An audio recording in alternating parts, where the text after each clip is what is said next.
BJP ಒಳಗಿನ ಬಣ ಬಡಿದಾಟಕ್ಕೆ ಇವತ್ತು ಉತ್ತರ ಸಿಗುತ್ತಾ ಅನ್ನೋ ಕುತೂಹಲ. ಯಾಕಂತಂದ್ರೆ ಹೈಕಮಾಂಡ್ನಿಂದ ನಾಯಕರೊಬ್ಬರನ್ನ ಕಳಿಸಲಾಗಿದೆ. ಇಲ್ಲಾಗ್ತಿರುವ ಆಂತರಿಕ ವಿದ್ಯಮಾನಗಳನ್ನ ಗಮನಿಸಲಿಕ್ಕೆ ಈಗ ಆಲ್ರೆಡಿ ಸಭೆ ಕೂಡ ಪ್ರಾರಂಭವಾಗಿದೆ.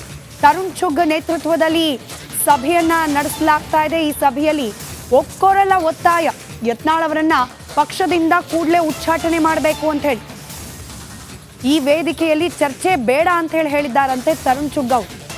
ಯತ್ನಾಳ್ ಅವರ ಉಚ್ಚಾಟನೆ ಕುರಿತಾಗಿ ಈ ಸಭೆಯಲ್ಲಿ ನಾವು ಮಾತನಾಡೋದು ಬೇಡ ಅಂತ ಹೇಳಿದ್ದಾರಂತೆ. ಆದರೆ ಸಭೆಯಲ್ಲಿ ಭಾಗಿಯಾಗಿರುವ ಬಹುತೇಕ ಬಿಜೆಪಿಯ ನಾಯಕರು ತಕ್ಷಣಕ್ಕೆ ಯತ್ನಾಳ್ ಅವರನ್ನ ಪಕ್ಷದಿಂದ ಉಚ್ಚಾಟನೆ ಮಾಡಬೇಕು, ಪಕ್ಷ ಸಂಘಟನೆಗೆ ಯತ್ನಾಳ್ ಅವರಿಂದ ಆಗ್ತಾ ಇರುವ ಡ್ಯಾಮೇಜ್ ಇದನ್ನ ಹೀಗೆ ಬಿಡ್ಲಿಕ್ಕೆ ಸಾಧ್ಯ ಇಲ್ಲ, ಅವ್ರ ಮೇಲೆ ಕಟ್ಟುನಿಟ್ಟಿನ ಕ್ರಮ ಆಗಲೇಬೇಕು ಅಂತ ಹೇಳಿ ಒತ್ತಾಯಿಸಿದ್ದಾರೆ ತರುಣ್ ಚುಗ್ ಅವರ ಮುಂದೆ. ಆದರೆ ತರುಣ್ ಚುಗ್ ಅವರು ಯಾವುದೇ ಕಾರಣಕ್ಕೂ ಈ ಸಭೆಯಲ್ಲಿ ವೇದಿಕೆಯಲ್ಲಿ ಯತ್ನಾಳ್ ಅವರ ಬಗ್ಗೆ ಕ್ರಮದ ಮಾತುಕತೆ ಆಗೋದು ಬೇಡ ಅಂತ ಹೇಳಿ ತಾಕೀತು ಮಾಡಿದ್ದಾರೆ ಅನ್ನೋದಿದೆ. ಸಂಘಟನಾಪರವಾದ ವಿಶೇಷ ಸಭೆಯಲ್ಲಿ ಭಾಗವಹಿಸಿರ್ತಕ್ಕಂಥ ಎಲ್ಲರಿಗೂ ನಮಸ್ಕಾರವನ್ನು ಅಧ್ಯಕ್ಷರು ಆದಂತಹ BY ವಿಜೇಂದ್ರಣ್ಣನ್ ಅವರಿಗೆ ತಮ್ಮೆಲ್ಲರ ಪರವಾಗಿ ಸ್ವಾಗತವನ್ನ ಕೋರ್ತಿದ್ದಾರೆ.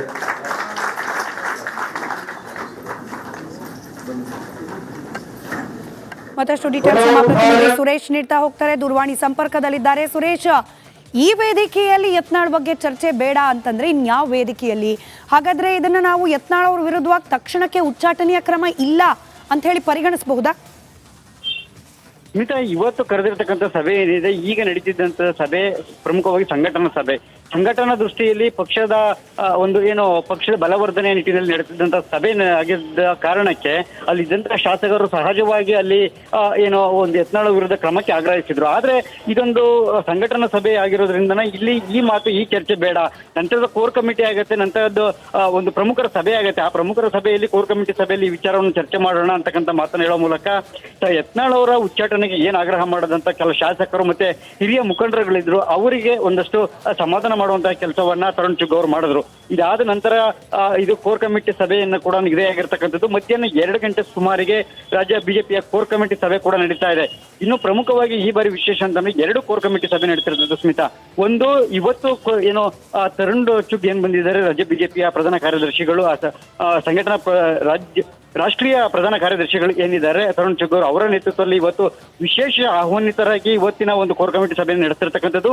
ಇದಾದ ನಂತರ ಬರೋ 7ನೇ ತಾರೀಕು ಏನಿದೆ, 7ನೇ ತಾರೀಕು ಕೂಡ ಅವತ್ತು ಒಂದು ಕೋರ್ ಕಮಿಟಿ ಸಭೆ ನಡೆಯುತ್ತೆ. ಆದ್ರೆ ಇವತ್ತು ನಡೀತಿರ್ತಕ್ಕಂಥ ಕೋರ್ ಕಮಿಟಿ ಸಭೆ ಬಹಳ ವಿಶೇಷವಾಗಿದ್ದು, ಆ ವಿಶೇಷ ಸಭೆಯಲ್ಲಿ ಪ್ರಮುಖವಾಗಿ ಯತ್ನಾಳ್ ಅವರ ವಿರುದ್ಧ ಏನು ಈಗ ಒಂದು ಬಣ ಬಡಿದಾಟ ನಡೀತಿರ್ತಕ್ಕಂಥ, ಜೊತೆಗೆ ಯತ್ನಾಳ್ ಅವರ ವಿರುದ್ಧ ಕ್ರಮಕ್ಕೆ ಈಗಾಗಲೇ ಕೇಂದ್ರಕ್ಕೆ ಶಿಫಾರಸು ಮಾಡಿರ್ತಕ್ಕಂಥ ವಿಚಾರ, ಜೊತೆಗೆ ಈಗ ಒಂದು ವಿಶೇಷ ಸಭೆಯಲ್ಲೂ ಕೂಡ ಸಂಘಟನಾ ಸಭೆಯಲ್ಲಿ ಆಗ್ರಹ ಮಾಡೋದು, ಇದೆಲ್ಲ ವಿಚಾರಗಳು ಕೂಡ ಅಲ್ಲಿ ಚರ್ಚೆ ಆಗುವಂತ ಸಾಧ್ಯತೆಗಳು. ಇನ್ನು ಕೇವಲ ಯತ್ನಾಳ್ ಅವರ ವಿಚಾರ ಅಷ್ಟೇ ಸೀಮಿತ ಅಲ್ಲ ಕೋರ್ ಕಮಿಟಿಯ ಸಭೆಯಲ್ಲಿ ನಡೆದಿರ್ತಕ್ಕಂಥ ಸ್ಮಿತಾ. ಇದರ ಜೊತೆಗೆ ಬೈ ಎಲೆಕ್ಷನ್ ನಲ್ಲಿ ಸೋಲು ಏನಾಯ್ತು, 3 ಕ್ಷೇತ್ರಗಳಲ್ಲಿ ಪ್ರಮುಖವಾಗಿ 2 ಕ್ಷೇತ್ರಗಳು, ಸಂಡೂರು ಮತ್ತು ಶಿಗ್ಗಾವಿ, ಈ 2 ಕ್ಷೇತ್ರಗಳ ಸೋಲಿನ ಕಾರಣಗಳ ಬಗ್ಗೆಯೂ ಕೂಡ ವಿಸ್ತೃತವಾಗಿ ಚರ್ಚೆ ಆಗುವಂತಹ ಸಾಧ್ಯತೆಗಳಿರ್ತಕ್ಕಂಥದ್ದು.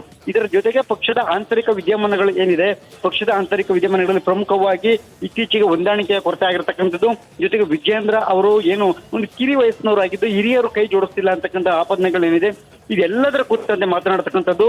ಜೊತೆಗೆ ಒಂದಷ್ಟು ರಿಪೋರ್ಟ್ ಅನ್ನ ಆ ಕ್ಷಣದಲ್ಲೇನೆ, ಆ ಸಭೆಯಲ್ಲೇನೆ ತರುಣ್ ಚುಗ್ ಅವರು ರೆಡಿ ಮಾಡ್ಕೊಳ್ತಕ್ಕಂಥದ್ದು, ಒಂದಷ್ಟು ಮಾಹಿತಿಯನ್ನ ಎಲ್ಲವನ್ನು ಕೂಡ ಕ್ರೋಢೀಕರಣ ಮಾಡಿ ಅದೆಲ್ಲವನ್ನು ಕೂಡ ರಾಷ್ಟ್ರೀಯ ನಾಯಕರಿಗೆ ದೆಹಲಿಗೆ ತೆರಳಿದಂತ ಸಂದರ್ಭದಲ್ಲಿ ಅಲ್ಲಿ ಅವರಿಗೆ ಒಂದು ರಿಪೋರ್ಟ್ ಅನ್ನ ಸಲ್ಲಿಸ್ತಕ್ಕಂಥದ್ದು.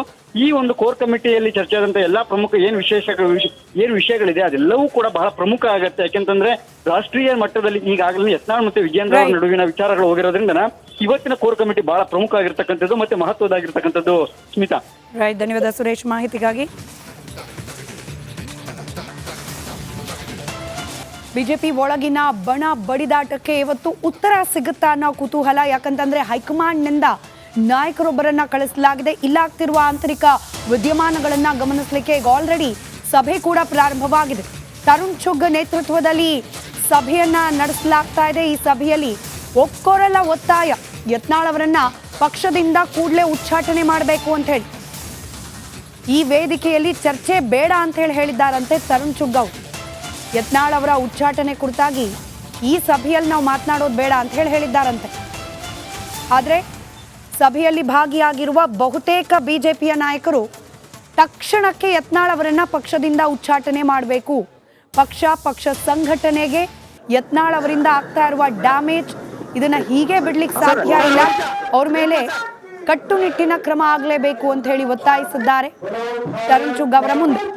ಆದರೆ ತರುಣ್ ಚುಗ್ ಅವರು ಯಾವುದೇ ಕಾರಣಕ್ಕೂ ಈ ಸಭೆಯಲ್ಲಿ ವೇದಿಕೆಯಲ್ಲಿ ಯತ್ನಾಳ್ ಅವರ ಬಗ್ಗೆ ಕ್ರಮದ ಮಾತುಕತೆ ಆಗೋದು ಬೇಡ ಅಂತ ಹೇಳಿ ತಾಕೀತು ಮಾಡಿದ್ದಾರೆ ಅನ್ನೋದಿದೆ.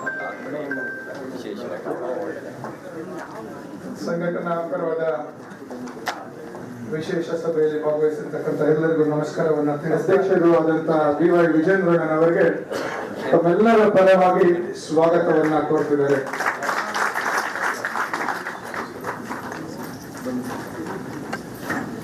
ಮತ್ತಷ್ಟು ಡೀಟೇಲ್ಸ್ ನಮ್ಮ ಪ್ರತಿನಿಧಿ ಸುರೇಶ್ ನೀಡ್ತಾ ಹೋಗ್ತಾರೆ, ದೂರವಾಣಿ ಸಂಪರ್ಕದಲ್ಲಿದ್ದಾರೆ. ಸುರೇಶ್, ಈ ವೇದಿಕೆಯಲ್ಲಿ ಯತ್ನಾಳ್ ಬಗ್ಗೆ ಚರ್ಚೆ ಬೇಡ ಅಂತಂದ್ರೆ ಇನ್ಯಾವ ವೇದಿಕೆಯಲ್ಲಿ? ಹಾಗಾದ್ರೆ ಇದನ್ನ ನಾವು ಯತ್ನಾಳ್ ಅವ್ರ ವಿರುದ್ಧವಾಗಿ ತಕ್ಷಣಕ್ಕೆ ಉಚ್ಚಾಟನೆಯ ಕ್ರಮ ಇಲ್ಲ ಅಂತ ಹೇಳಿ ಪರಿಗಣಿಸಬಹುದಾ?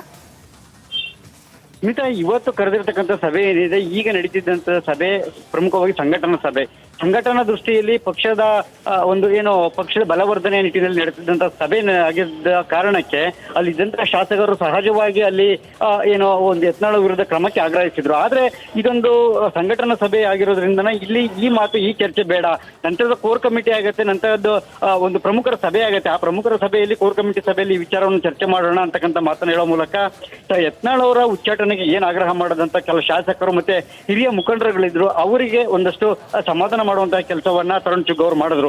ಇದಾದ ನಂತರ ಇದು ಕೋರ್ ಕಮಿಟಿ ಸಭೆಯನ್ನು ಕೂಡ ನಿಗದಿಯಾಗಿರ್ತಕ್ಕಂಥದ್ದು. ಮಧ್ಯಾಹ್ನ 2 ಗಂಟೆ ಸುಮಾರಿಗೆ ರಾಜ್ಯ ಬಿಜೆಪಿಯ ಕೋರ್ ಕಮಿಟಿ ಸಭೆ ಕೂಡ ನಡೀತಾ ಇದೆ. ಇನ್ನು ಪ್ರಮುಖವಾಗಿ ಈ ಬಾರಿ ವಿಶೇಷ ಅಂತಂದ್ರೆ 2 ಕೋರ್ ಕಮಿಟಿ ಸಭೆ ನಡೀತಿರ್ತದ್ದು ಸ್ಮಿತಾ. ಒಂದು ಇವತ್ತು ತರುಣ್ ಚುಗ್ ಏನ್ ಬಂದಿದ್ದಾರೆ, ರಾಜ್ಯ ಬಿಜೆಪಿಯ ಪ್ರಧಾನ ಕಾರ್ಯದರ್ಶಿಗಳು, ಸಂಘಟನಾ ರಾಷ್ಟ್ರೀಯ ಪ್ರಧಾನ ಕಾರ್ಯದರ್ಶಿಗಳು ಏನಿದ್ದಾರೆ ತರುಣ್ ಚುಗ್ ಅವರ ನೇತೃತ್ವದಲ್ಲಿ ಇವತ್ತು ವಿಶೇಷ ಆಹ್ವಾನಿತರಾಗಿ ಇವತ್ತಿನ ಒಂದು ಕೋರ್ ಕಮಿಟಿ ಸಭೆಯನ್ನು ನಡೆಸಿರ್ತಕ್ಕಂಥದ್ದು. ಇದಾದ ನಂತರ ಬರೋ 7ನೇ ತಾರೀಕು ಏನಿದೆ, 7ನೇ ತಾರೀಕು ಕೂಡ ಅವತ್ತು ಒಂದು ಕೋರ್ ಕಮಿಟಿ ಸಭೆ ನಡೆಯುತ್ತೆ.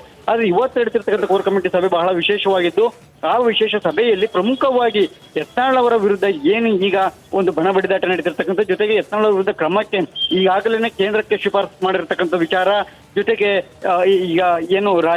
ಈಗ ಒಂದು ವಿಶೇಷ ಸಭೆಯಲ್ಲೂ ಕೂಡ ಸಂಘಟನಾ ಸಭೆಯಲ್ಲಿ ಆಗ್ರಹ ಮಾಡೋದು, ಇದೆಲ್ಲ ವಿಚಾರಗಳು ಕೂಡ ಅಲ್ಲಿ ಚರ್ಚೆ ಆಗುವಂತ ಸಾಧ್ಯತೆಗಳು. ಇನ್ನು ಕೇವಲ ಯತ್ನಾಳ್ ಅವರ ವಿಚಾರ ಅಷ್ಟೇ ಸೀಮಿತ ಅಲ್ಲ ಕೋರ್ ಕಮಿಟಿಯ ಸಭೆಯಲ್ಲಿ ನಡೆದಿರ್ತಕ್ಕಂಥ ಸ್ಮಿತಾ. ಇದರ ಜೊತೆಗೆ ಬೈ ಎಲೆಕ್ಷನ್ ನಲ್ಲಿ ಸೋಲು ಏನಾಯ್ತು, 3 ಕ್ಷೇತ್ರಗಳಲ್ಲಿ ಪ್ರಮುಖವಾಗಿ 2 ಕ್ಷೇತ್ರಗಳು ಸಂಡೂರು ಮತ್ತು ಶಿಗ್ಗಾವಿ, ಈ 2 ಕ್ಷೇತ್ರಗಳ ಸೋಲಿನ ಕಾರಣಗಳ ಬಗ್ಗೆಯೂ ಕೂಡ ವಿಸ್ತೃತವಾಗಿ ಚರ್ಚೆ ಆಗುವಂತಹ ಸಾಧ್ಯತೆಗಳಿರ್ತಕ್ಕಂಥದ್ದು. ಇದರ ಜೊತೆಗೆ ಪಕ್ಷದ ಆಂತರಿಕ ವಿದ್ಯಮಾನಗಳು ಏನಿದೆ, ಪಕ್ಷದ ಆಂತರಿಕ ವಿದ್ಯಮಾನಗಳಲ್ಲಿ ಪ್ರಮುಖವಾಗಿ ಇತ್ತೀಚೆಗೆ ಹೊಂದಾಣಿಕೆಯ ಕೊರತೆ ಆಗಿರ್ತಕ್ಕಂಥದ್ದು, ಜೊತೆಗೆ ವಿಜೇಂದ್ರ ಅವರು ಒಂದು ಕಿರಿ ವಯಸ್ಸಿನವರಾಗಿದ್ದು ಹಿರಿಯರು ಕೈ ಜೋಡಿಸ್ತಿಲ್ಲ ಅಂತಕ್ಕಂಥ ಆಪಾದನೆಗಳೇನಿದೆ, ಇದೆಲ್ಲದರ ಕುರಿತಂತೆ ಮಾತನಾಡತಕ್ಕಂಥದ್ದು. ಜೊತೆಗೆ ಒಂದಷ್ಟು ರಿಪೋರ್ಟ್ ಅನ್ನ ಆ ಕ್ಷಣದಲ್ಲೇನೆ, ಆ ಸಭೆಯಲ್ಲೇನೆ ತರುಣ್ ಚುಗ್ ಅವರು ರೆಡಿ ಮಾಡ್ಕೊಳ್ತಕ್ಕಂಥದ್ದು, ಒಂದಷ್ಟು ಮಾಹಿತಿಯನ್ನ ಎಲ್ಲವನ್ನು ಕೂಡ ಕ್ರೋಢೀಕರಣ ಮಾಡಿ ಅದೆಲ್ಲವನ್ನು ಕೂಡ ರಾಷ್ಟ್ರೀಯ ನಾಯಕರಿಗೆ ದೆಹಲಿಗೆ ತೆರಳಿದಂತ ಸಂದರ್ಭದಲ್ಲಿ ಅಲ್ಲಿ ಅವರಿಗೆ ಒಂದು ರಿಪೋರ್ಟ್ ಅನ್ನ ಸಲ್ಲಿಸ್ತಕ್ಕಂಥದ್ದು. ಈ ಒಂದು ಕೋರ್ ಕಮಿಟಿಯಲ್ಲಿ ಚರ್ಚೆ ಆದಂತ ಎಲ್ಲಾ ಪ್ರಮುಖ ಏನ್ ವಿಷಯಗಳಿದೆ ಅದೆಲ್ಲವೂ ಕೂಡ ಬಹಳ ಪ್ರಮುಖ ಆಗತ್ತೆ. ಯಾಕೆಂತಂದ್ರೆ ರಾಷ್ಟ್ರೀಯ ಮಟ್ಟದಲ್ಲಿ ಈಗಾಗಲೇ ಯತ್ನಾಳ್ ಮತ್ತೆ ವಿಜೇಂದ್ರ ಅವರ ನಡುವಿನ ವಿಚಾರಗಳು ಹೋಗಿರೋದ್ರಿಂದ ಇವತ್ತಿನ ಕೋರ್ ಕಮಿಟಿ ಬಹಳ ಪ್ರಮುಖ ಆಗಿರ್ತಕ್ಕಂಥದ್ದು ಮತ್ತೆ ಮಹತ್ವದಾಗಿರ್ತಕ್ಕಂಥದ್ದು ಸ್ಮಿತಾ. ಧನ್ಯವಾದ ಸುರೇಶ್ ಮಾಹಿತಿಗಾಗಿ.